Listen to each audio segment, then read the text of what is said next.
Hey guys, StarCraft here, and I am so excited to bring to you my very first video game review.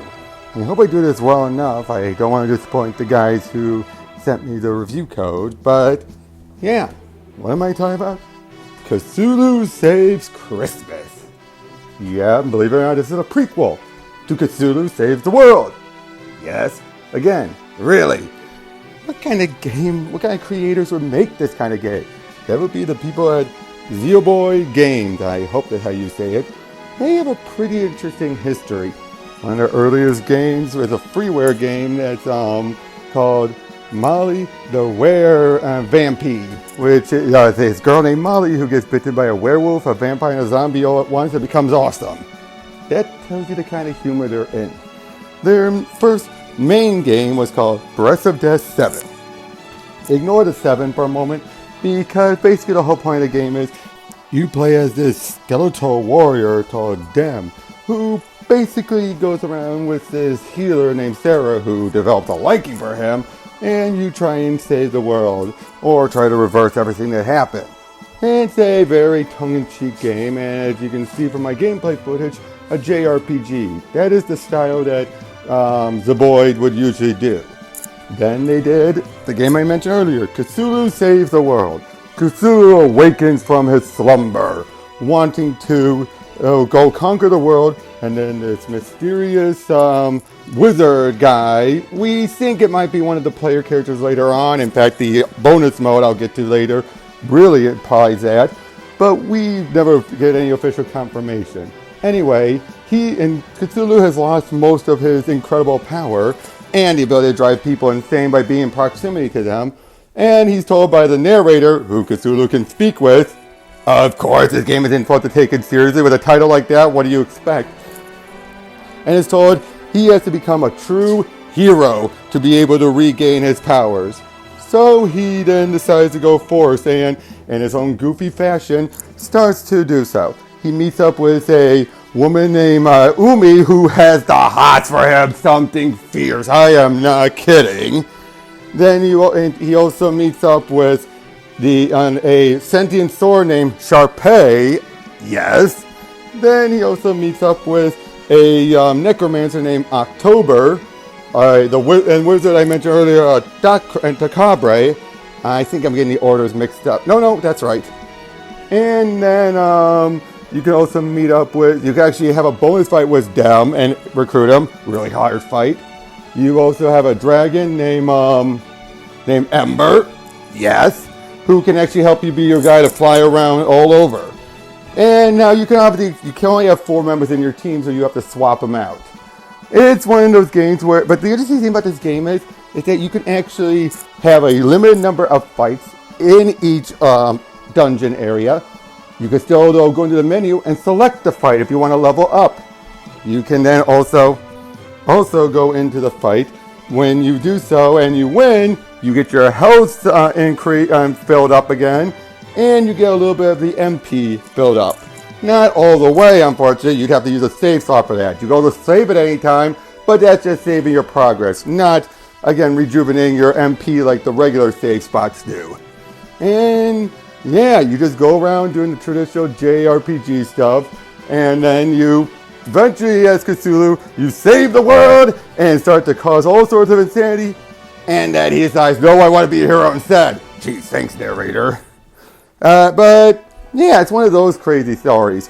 Then you also get the bonus mode, Cthulhu's Angels, an alternate telling, where you basically, Cthulhu is contacting October to find Illinois, which was a enemy in the main game, Umi, who's possessed by Sharpay, Molly, the aforementioned Molly, though, wears Vampy, and eventually you can also meet up with Sarah in the same place you do Dem, but for the most part, it's kept to these 4, and they even openly admit in the game, their power levels are unbalanced because they can't be bothered. It's still a fun and even funnier retelling of everything, and it is just as good. I love these games. The only problem is they're short. Like, on medium difficulty, it's always about 4 or 5 hours. But then came something that really got their name out there. Those of you guys who remember Penny Arcade, they did the Penny Arcade Adventures RPG with Hothead Studios. very high-end, very detailed 2D, 3D implementation. But after 2 episodes, Hothead weren't seeing enough money and they basically dropped it. Eventually, fans pointed out to Penny Arcade saying, "You guys style match with Zeboyd." They joined up and eventually did the last 2 episodes of their game, finishing it all up using, well, Zeboyd's traditional, more retro style. Very different, but at the same time, no, hey, it was either that or nothing at all, and it was still a very good game. Following in the, because ironically enough, the style for fighting in the original first 2 games was not that far off from what Zeboyd traditionally does anyway. Your MP and health would refill between fights, etc., etc. So yeah, it wasn't that much of a departure. Then Zeboyd decided to do a Kickstarter campaign to earn money to do Cosmic Space Heroine, which is their throwback to things like Chrono Trigger and the like. And it is just as good, cliched, but it's still taking itself a bit more seriously than Cthulhu and the like, but it's still bonkers. But yeah, but they then changed how they handled the engine. Instead of being the traditional JRPG of you can select whatever moves you want so as long as you have MP, this case now you're limited by what attacks you can utilize and yeah, basically things like that. You can either go through a certain number of attacks, some you can reuse, most not. Then you have the rest to reset your place on the board. Not only that, but you can't always select every single attack you want. Some are specifically randomized. Or I could be mixing up with what's in Cthulhu, because I haven't played Cosmic Space Heroine in a while. We'll get to that. But yeah, though, it tells a big story, and this is what set up the engine for the game we're talking about today. Cthulhu Saves Christmas. Like I said, it's a prequel, but a tongue-in-cheek prequel. And just like in the first game, they are very much aware they're in a video game, an RPG, the like, as Cthulhu wakes up and there's a present there for him. He's like, "Hey, wait a second. I've been using butt knives. Why do I get a present?" Who cares? Opens it up and loses his powers. Wouldn't you know it? He eventually meets up with a woman named Crystal Claus, who is Santa's granddaughter. And yes, it's intentionally meant to be like Elsa. They played it up a little. In fact, there's a joke I forgot to capture where she basically says, "I want to, don't say it." And then it starts doing this more technical way of saying, "Let it go." And it's like, what did you think I was going to say? Actually, no. It was going to be "the cold never bothered me anyway." But she says something completely different and says, "What did you think I was going to say?" Never mind. But this game is just as funny. Then meet up with Baba Yaga and I can't really pronounce the other guy's name, but you can see it on the screen. And yeah, you basically get a full team of, well, 4 still. And you don't get any others. But this leads to my one graping problem with the game. Now, the humor and everything of this is hilarious. And there is actually a good replay value through the relationship system, where you can do these various tasks and just instantly unlock items, getting some funny dialogue, some of which includes cameos of future teammates. In fact, with Ubi, he flat out says, "If we meet again, you gotta promise me you act like we never met." An oddly specific request, but okay. You know, things like that. It's nice, it's cute. But, yeah. The biggest gripe I would have is the fact that it's way too linear. More so than any of the other games. Now, I know they wanted to get it out in time for the holidays. And I understand that. And it's still a good full-length game. As they openly say, on medium setting, it could still be about 3 to 5 hours, depending on your playstyle. And that's very true. And as of me doing this recording, I'm about nearly done with the game. Not there yet, but still. And again, it's a good replay value with that relationship system. Unfortunately, the case where you go through each day and then you do a dungeon that's very linear, not that much wandering around, even to find items, and then you fight some enemies, fight the boss, and then you just keep on going to the game. Which is a shame, because the other games were very open world. Limited as they were, you could still wander around and find stuff. There could be still some items you'd miss. I mean, that is to an extent. Like on one dungeon, I completely missed a bunch of stuff because I ended up going right to the boss unknowingly. But other than that, though, like I said, it's fairly linear. That being said, the writing still makes up for it, and the action makes up for it. I did this recording on easy mode, but I've also played a little bit of it on normal mode, and trust me, it's a lot harder on normal mode.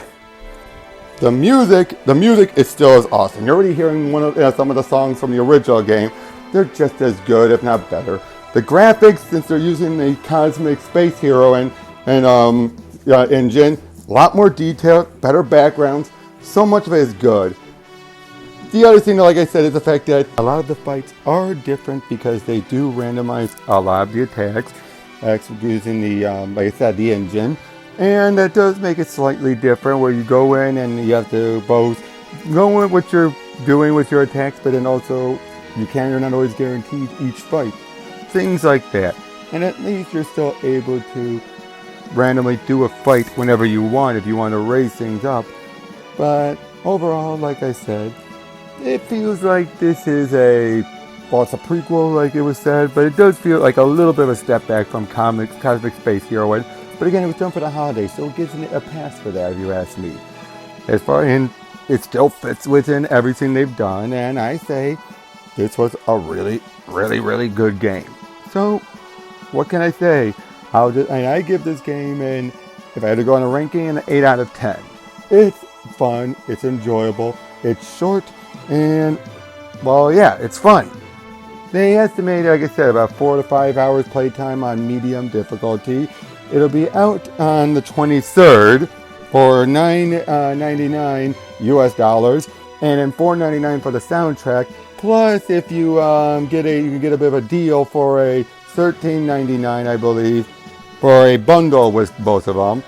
And it'll be both for Steam and GOG, Good Old Games. Whether or not it'll be out on the same day as the Steam release, they are not certain of as of this recording. Of course, by the time you're probably watching this, it'll probably be out by then. So, and there'll be a discount for when it starts out for the first opening days. Obviously, then, if not, I'd say though that's still a good deal. All right, so get it if you have the money for it. You can wait for a sale if you would prefer to do it, but get into this company's entire game catalog. Of course, if you're going to get the penny arcades, get the first 2 games as well. Otherwise, you'll be lost. But yeah, get this game, play it. It's better if you play the first Cthulhu game, but it's not a requirement. So yeah, I hope I did well for my first video game review. And I'll have a Merry Christmas, Happy New Year, and I'll catch you guys all later. Take care.